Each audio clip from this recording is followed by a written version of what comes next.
You felt it, that subtle disconnect, like your life is happening in pieces. You eat, but the body still aches. You try to feel, but the emotion is foggy. You think clearly, but nothing changes. You pray, but the silence echoes louder than the words. The problem isn't that you're broken, it's that you're fragmented. You are a prism, once whole, now shattered into four beams of light. Four bodies, each carrying part of you, but none of them speaking in harmony. And when those four parts go to war, your outer world follows. Illness isn't just physical. Confusion isn't just mental. Depression isn't just emotional. And stagnation isn't spiritual failure. It's what happens when the architecture of your being is out of alignment. This is the secret you were never taught, that you are not one body. You are four sacred instruments meant to play one divine melody. But right now, they're out of tune. One is exhausted, one is afraid, one is screaming, one is silent, and so you don't know where to begin because you're trying to heal what you cannot hear. This is not your fault, but it is your invitation. The invitation to remember that your soul is not missing. It's just spread across four fields, each waiting to be heard, seen, and reconnected. And once you understand their names, the scattered pieces begin to glow again. Your healing doesn't start with doing more. It starts with gathering yourself, not just spiritually, but bodily, emotionally, mentally, energetically. This is not self-help. This is sacred memory. You were designed to be a coherent field.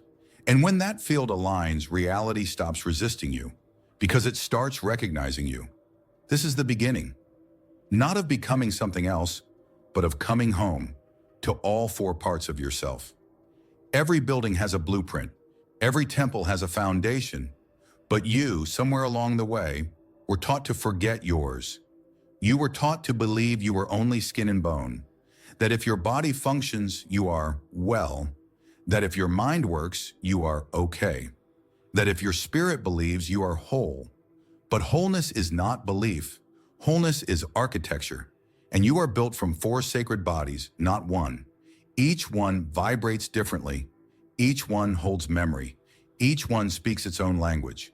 And if you don't know what they are, you can't listen. If you can't listen, you can't align. This is the forgotten truth of all ancient systems. The Upanishads spoke of the koshas, 5 sheaths of consciousness. The Kabbalists described nefesh, ruach, neshama, layers of soul. Mystics, shamans, yogis, even desert prophets all said the same thing in different tongues. You are not a body trying to have a soul. You are a soul navigating through 4 layers of being.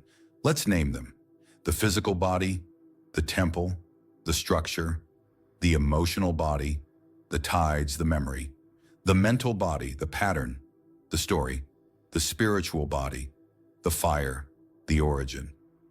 And if any one of them is neglected, you will feel off, even if everything else seems fine. Reality starts to resist you, not because it hates you, but because it doesn't recognize your signature anymore. You are not functioning as one field. You are misfiring across 4, and the result is a kind of quiet collapse. You don't feel present in your own life. You react instead of respond. You long for clarity, but walk in emotional static. You work harder, but the body slows down.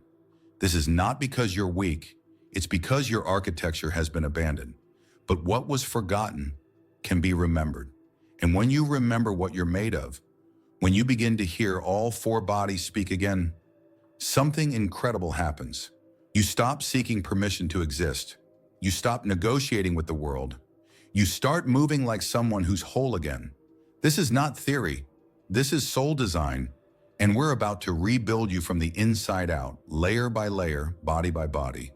This is where it begins, not in thought, not in faith, but in flesh, the physical body, not as decoration, not as a vessel, but as the first layer of consciousness. In every tradition, the body is not the lowest. It's the entry point, the place where the divine touches density. The earth element, solid, slow, grounding, lives here.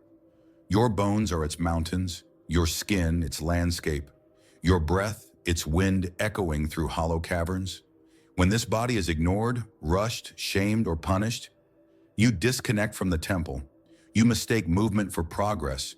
You confuse exhaustion for effort. You live above the neck while the rest of you becomes a silent battlefield. Illness is not betrayal, it's a message.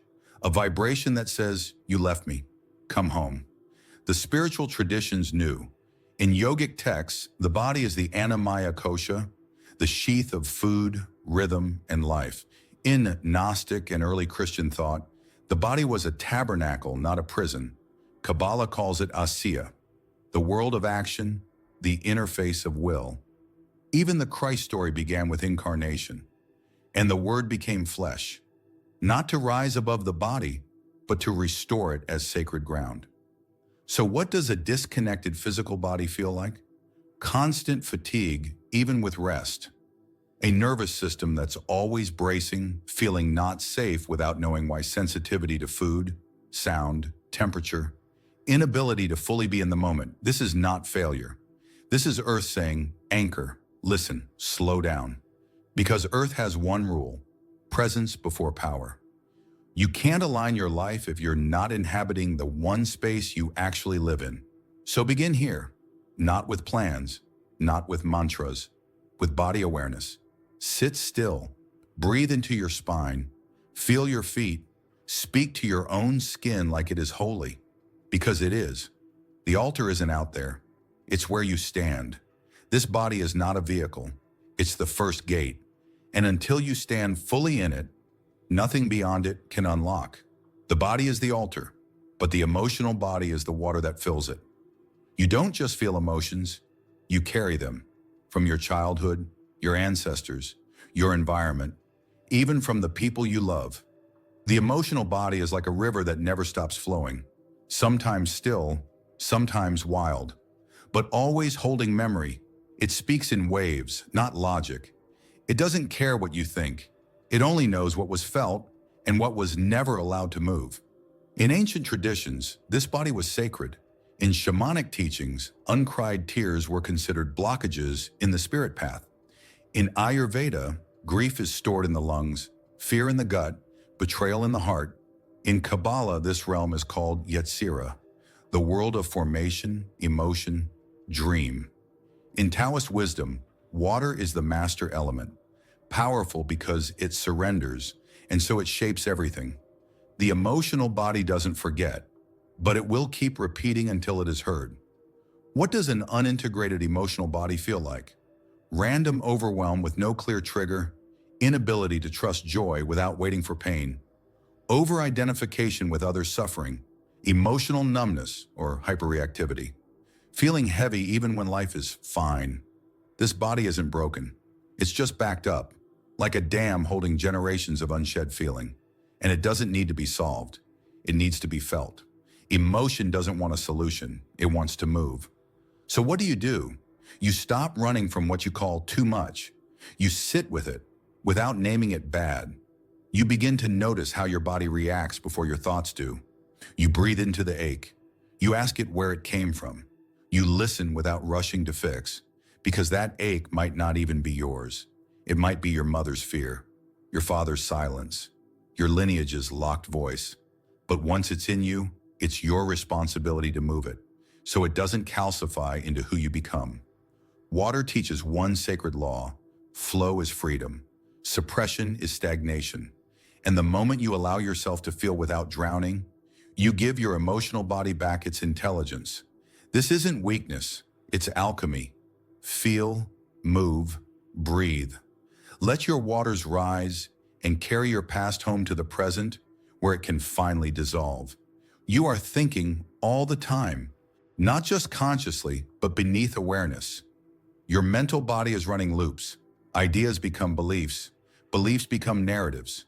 Narratives become identity. And identity becomes a lens through which you filter everything. The mental body is made of air, invisible, fast, light, restless. It can lift you into insight or swirl you into confusion. It is the most praised body in modern society, but the least understood. You're taught to use your head, but no one teaches you how to cleanse the mind, only how to fill it. And so most people walk around carrying old patterns like echoes of someone else's voice they mistook for their own. In spiritual systems, the mind was never meant to rule. In Vedic thought, the mind, manomaya kosha, is just one sheath, useful but not master. In Kabbalah, thought lives in Bariah. The creative world, powerful but incomplete.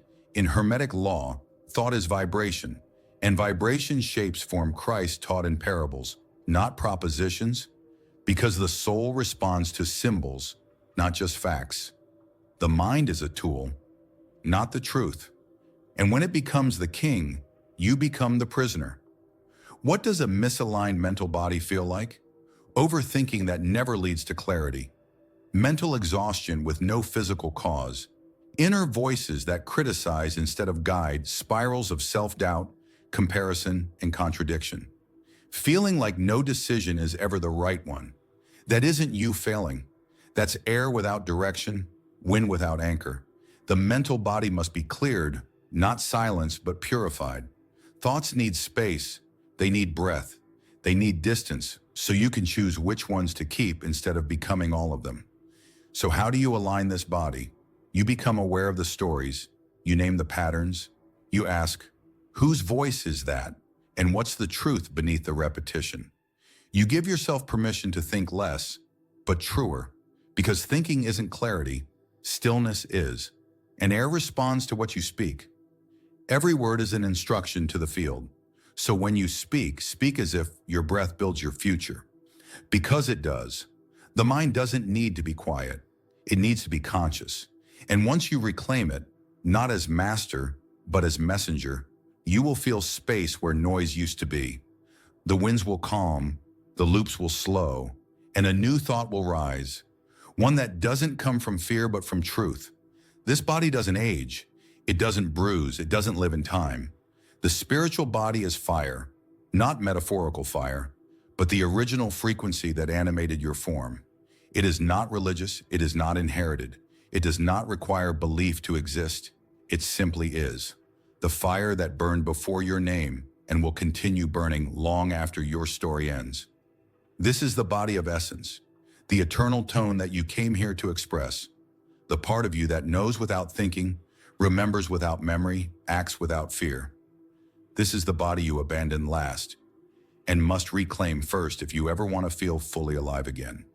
In every wisdom tradition, this fire was central. In the Upanishads, it is Anandamaya Kosha, the bliss sheath, the innermost self. In Kabbalah, it is Chaya, the living soul. Hermetic Law calls it the divine spark. The immortal seat of source within early Christian mystics knew it as the inner Christ, the flame of divine remembrance in every soul. This body doesn't seek, it burns. And when you ignore it, life becomes mechanical. Productive maybe, but soulless. What does a disconnected spiritual body feel like? Chronic numbness or loss of purpose. I don't know who I am anymore. Feeling like your life is a script you didn't write. Disconnection from meaning, beauty, or wonder. Intuition silenced, spark dimmed. This isn't a crisis of faith. It's a star forgetting it was the sun. You don't need more effort. You need to reignite the essence. So how? You begin with stillness. Not the absence of movement, but the return of presence. You return to what lights you from within. Poetry, silence, creation, love, longing, awe. Anything that fans the inner flame is not luxury, it is medicine. And then you stop chasing permission. You act from your own fireprint, because this fire remembers your vow, the one you made before you came here, the one that said, I will enter the world and not forget who I am. And every time you align with that tone, the universe responds. Not because you forced it, but because you finally matched yourself. The spiritual body doesn't want worship. It wants alignment. And when it is restored, your frequency returns to the divine note you were always meant to sing. You don't become someone else. You become what you always were. Fire. In a world that glorifies movement, stillness has become rebellion. But the earth element doesn't move quickly. It listens, it waits, it supports everything without demanding applause. Your body is made of earth, your bones, your breath, your heartbeat. It is not designed to rush. It is designed to hold you. But you can't build a sacred life on a foundation that keeps cracking. And most people are cracking not because they lack vision, but because they lack ground. In sacred systems, earth is the first principle. In Kabbalah, Malkuth is the kingdom, the realm of material mastery. In Eastern medicine, earth governs digestion, the capacity to absorb and integrate. In gospel metaphor, Luke represents earth, the gospel of care, order, and structure. In alchemy, earth is salt, preservation, form, and body wisdom. Earth doesn't teach excitement. It teaches discipline, stillness, and presence. And in its absence, life becomes noise, endless stimulation, no absorption. You might achieve, but never feel it. You might move forward, but forget who moved. Symptoms of earth disconnection: inability to rest without guilt, constant multitasking, but no nourishment, disordered eating, irregular sleep, disconnected physical cues, feeling unsupported even when help is available, a floating sense of being ungrounded or not here. This is not weakness. This is earth starvation, and it can't be fixed with productivity. It can only be healed by returning to ritual. What does that look like? Eat slowly. Chew as if your soul lives in the taste. Walk barefoot. Reconnect to gravity as devotion. Make your bed like a temple, not a task. Wake up and sit in silence, not scroll. Discipline is not punishment. It is devotion to rhythm, and rhythm is the heartbeat of manifestation. You cannot manifest from chaos. You manifest when your body believes you can hold what you ask for. Earth says, if you want more, prove you can carry it. And carrying doesn't mean force. It means structure, a root system strong enough to bear the fruit. So start small, one sacred rhythm at a time. Return to your body's clock, the original calendar, the natural wisdom. Earth doesn't need you to rush. It needs you to return. Water doesn't resist. It doesn't fight. It doesn't rush. And yet, it shapes everything it touches. This is the power of the water element. It teaches us to yield, release, and become soft enough to reshape reality. Emotion is water. It moves through your system like tides, surging, retreating, returning again. And if you try to suppress it, you don't control it. You simply trap it. Trapped water becomes pressure. Flowing water becomes wisdom. Ancient wisdom understood water as the divine feminine principle. In Taoism, water is wu wei, effortless flow, the highest form of power. In the Gospel of John, water is the sign of spirit and truth. In Kabbalah, water is chest, loving kindness, healing mercy. In Egyptian cosmology, water was the primordial womb of all creation, Nun. This element doesn't want dominance. It wants devotion. It doesn't want logic. It wants to be felt. What does water imbalance look like? Uncontrolled outbursts or complete emotional numbness, fear of vulnerability, or overexposure and regret. Emotional enmeshment, feeling what others feel too deeply, inability to cry, or inability to stop loneliness even when surrounded. These aren't flaws. They are the signs of water begging to move again, because emotion doesn't ask, "Are you ready?" It asks, "Will you let me speak?" So how do you align with this element? Create space to feel without judgment. Rage, grief, longing, all of it. Use breath as current. Inhale presence, exhale release. Dance, weep, paint, scream into a pillow. Not to break, but to bless. Speak what hurts, even if your voice shakes. Water honors release. And when you honor it, it cleanses you. Not just emotionally, but spiritually. Because suppressed emotion is not silence. It's just delayed transformation. Water doesn't want you to collapse. It wants you to flow forward. And when you stop fearing your own waves, you begin to realize they were always carrying you home. You don't need to control this. You need to cooperate. Let water soften you so that pain can become presence, and presence can become wisdom. Feel, and let the flood become a baptism. Air is everywhere, but never seen. You feel it by what it moves. You know it by what it carries. Thought is air. Language is air. The words you whisper to yourself in silence.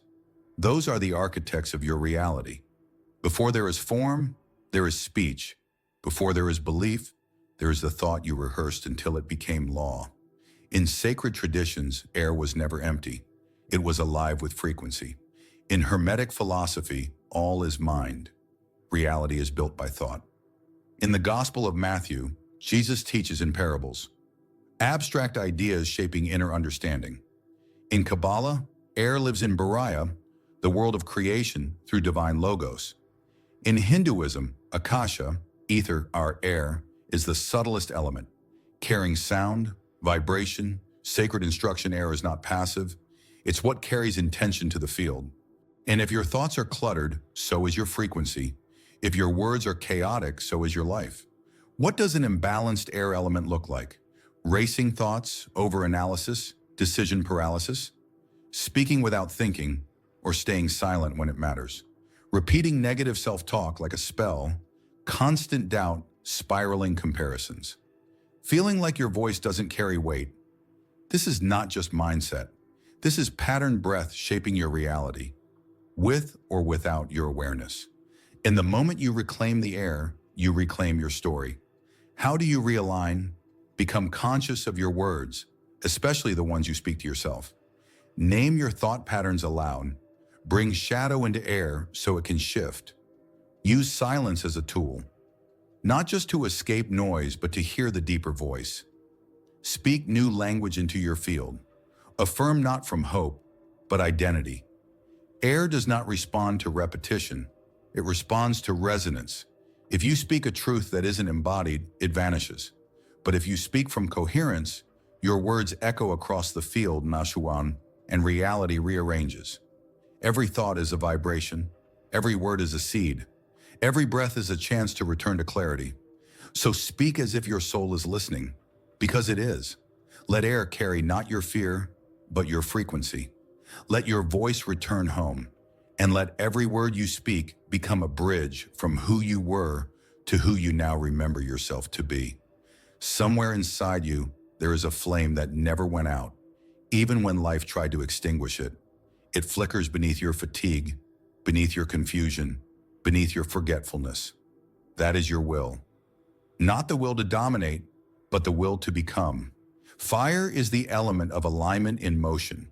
The moment when thought becomes act, when truth becomes choice, when knowing becomes embodiment. In sacred traditions, fire was not just destruction, it was transformation. In Zoroastrianism, fire is the highest symbol of purity and divine light.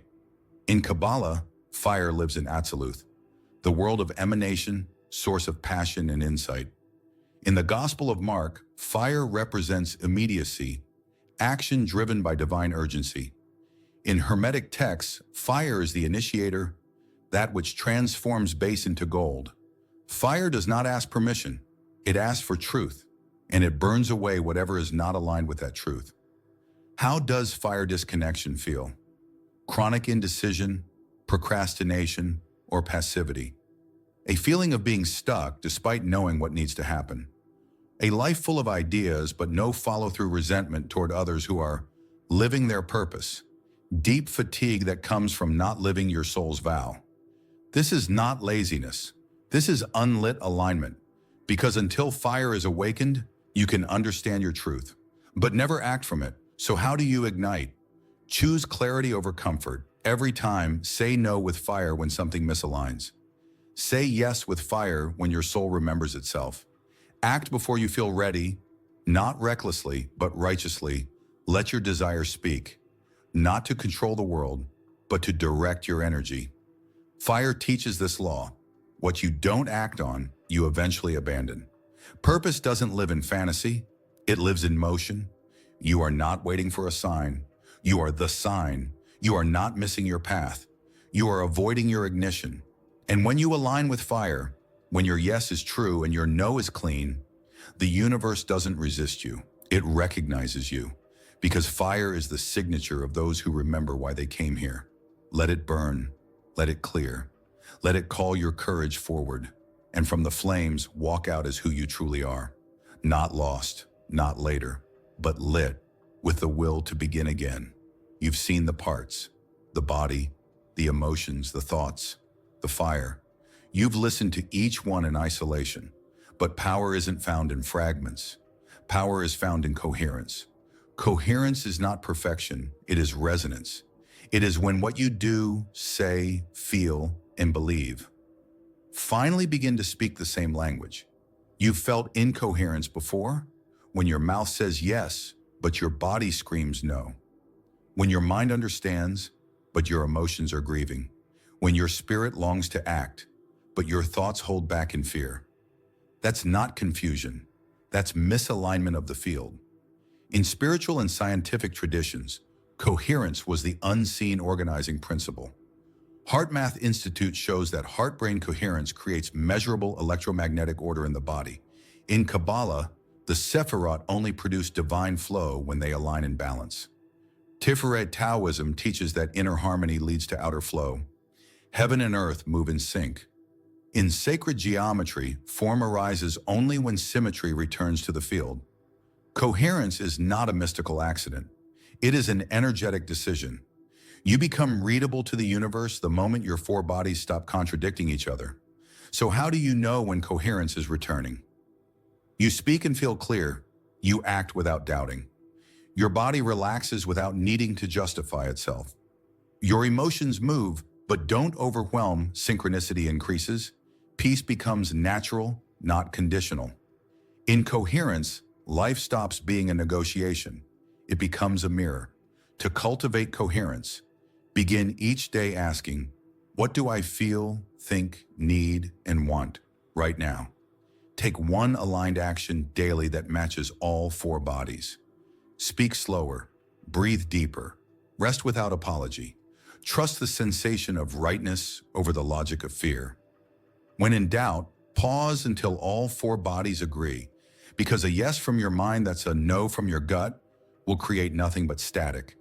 Coherence is when the signal of you becomes strong enough to move the field around you. It's when your prayers don't just leave your lips, they leave your cells. They radiate. And in that coherence, you no longer ask the world to give you signs. Because you are the sign. You are the proof.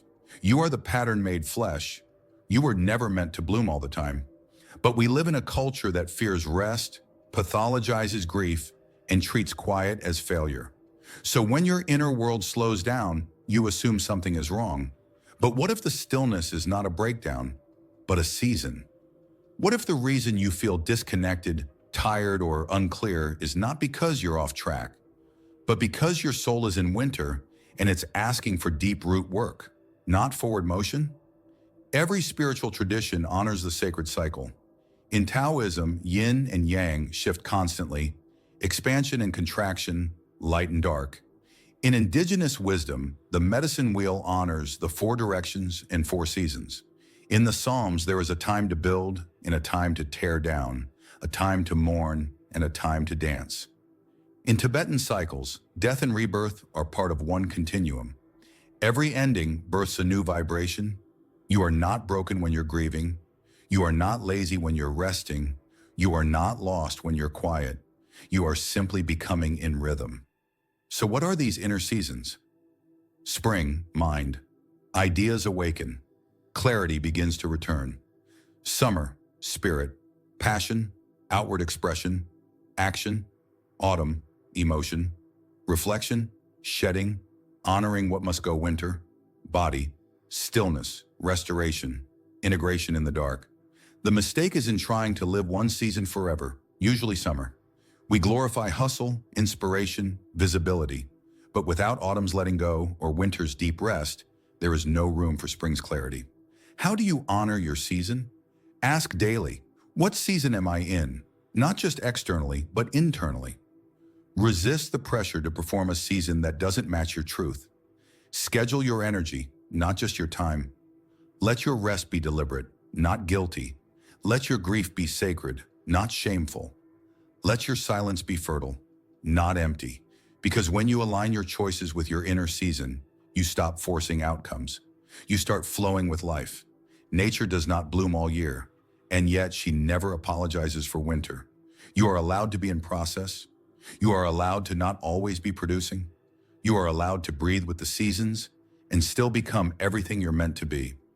Long before doctrine, before churches and commentaries, there were four voices, each telling the same story, from four different dimensions of the soul. Matthew, Mark, Luke, John. Not random, not literary coincidence. Each gospel speaks to one body, one element, one pathway back to coherence. They are not meant to be read linearly. They are meant to be felt as archetypes of your own sacred reconstruction. Let's reframe them. Luke equal to the body, earth grounded, ordered, detailed. Luke gives context and structure, the realm of discipline and presence. John equal to the emotional body, water mystical, intimate, poetic. John speaks of love, flow, oneness, the realm of divine feeling and depth.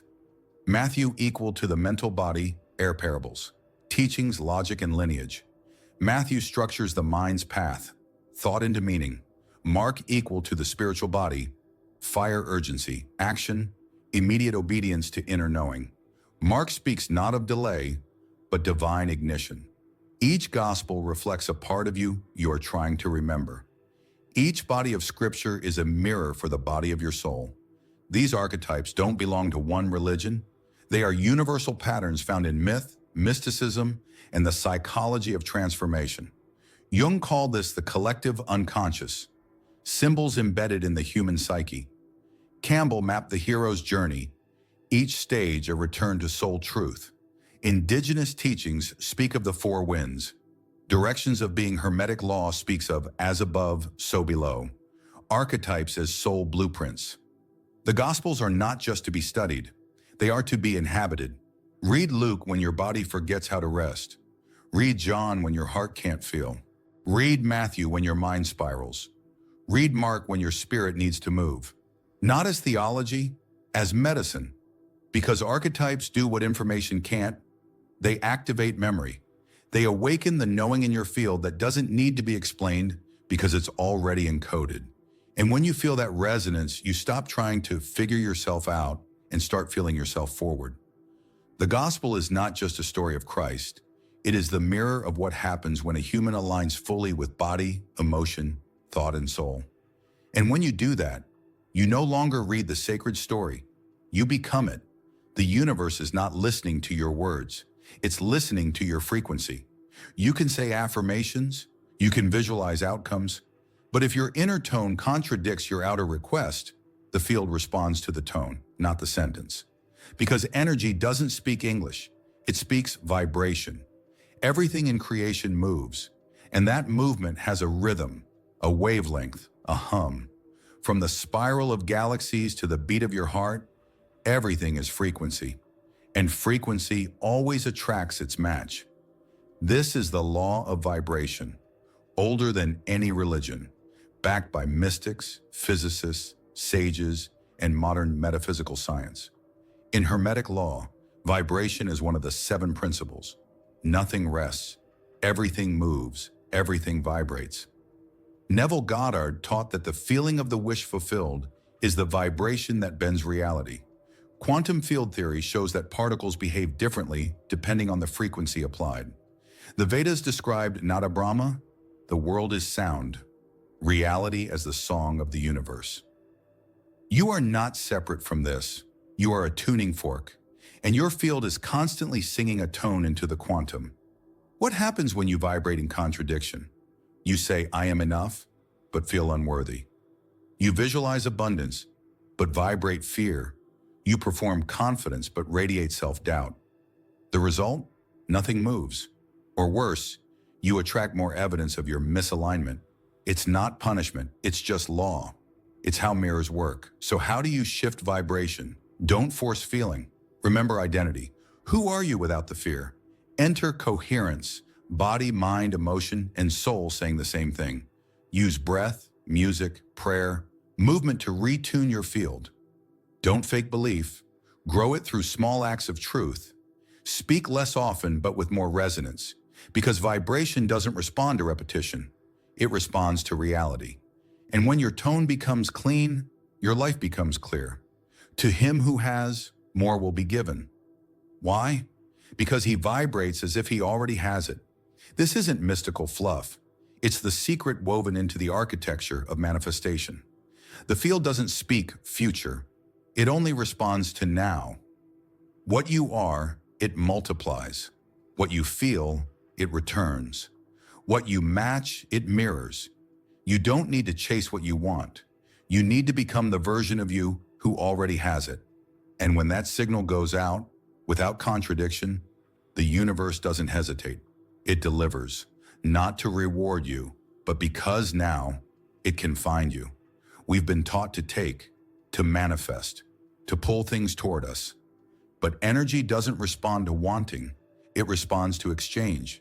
Because nothing in the universe is static.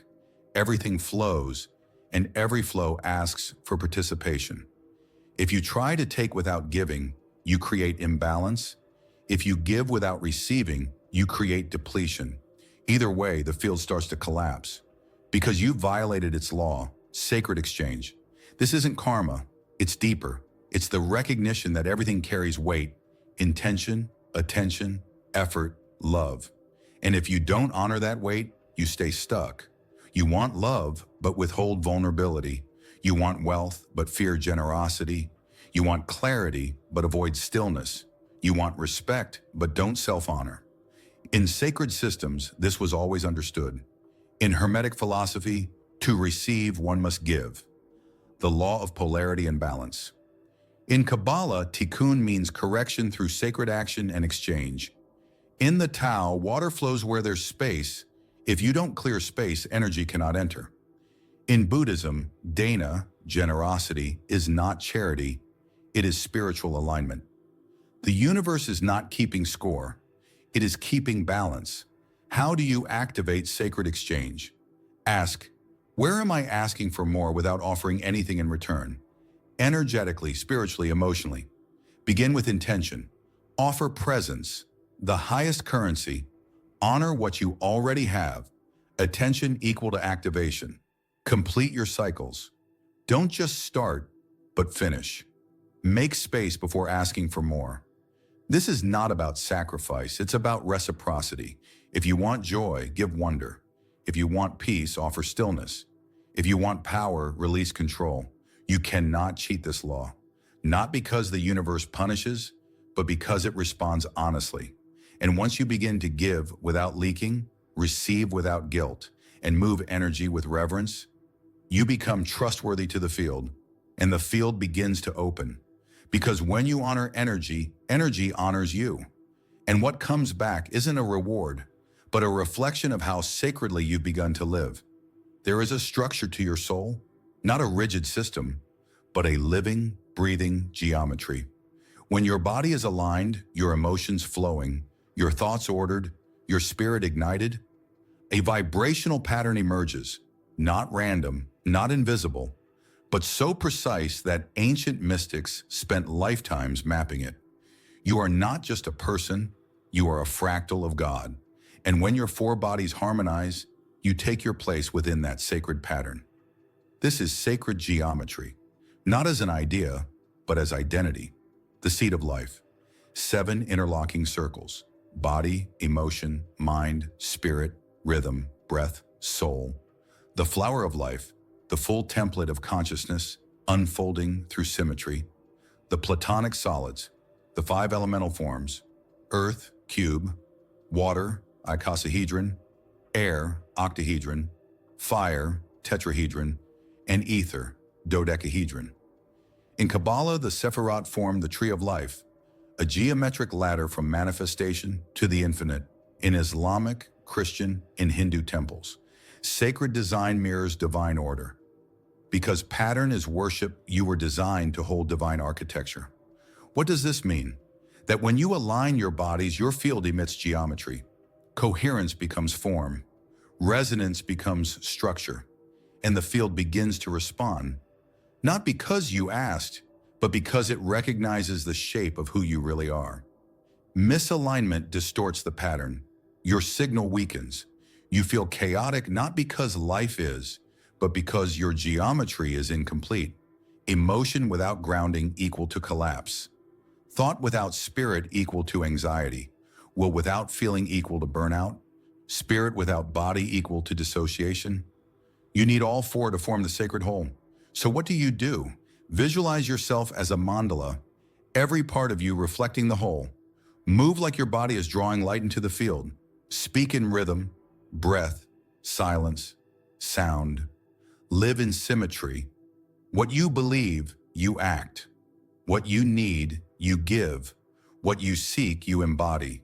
Because when the pattern returns, so does power. You are not waiting to be chosen.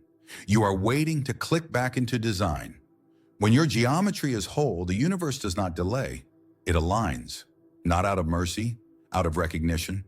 Because now you match the pattern of heaven you were always shaped to become. You've searched for teachers, books, techniques, truths hidden in temples, scriptures, and screens. But all along, it wasn't that you lacked answers. You just lacked coherence, because the answers were already in you, buried beneath misalignment, distraction, and noise.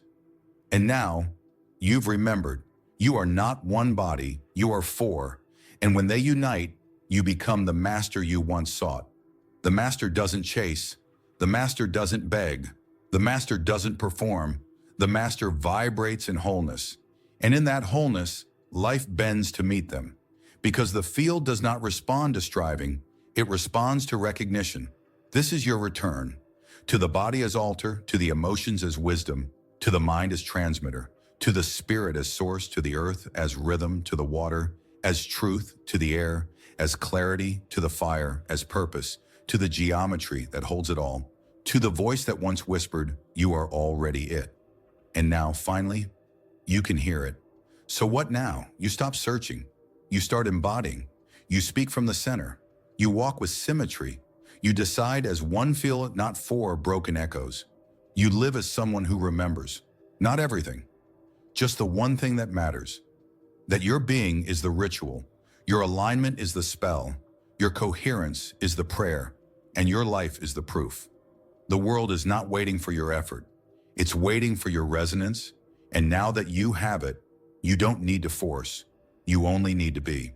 And as you walk forward, the field shifts, the path clears, the mirror shines, and there, staring back, is not your old self, but the one who was always there, the master within, fully returned, fully remembered.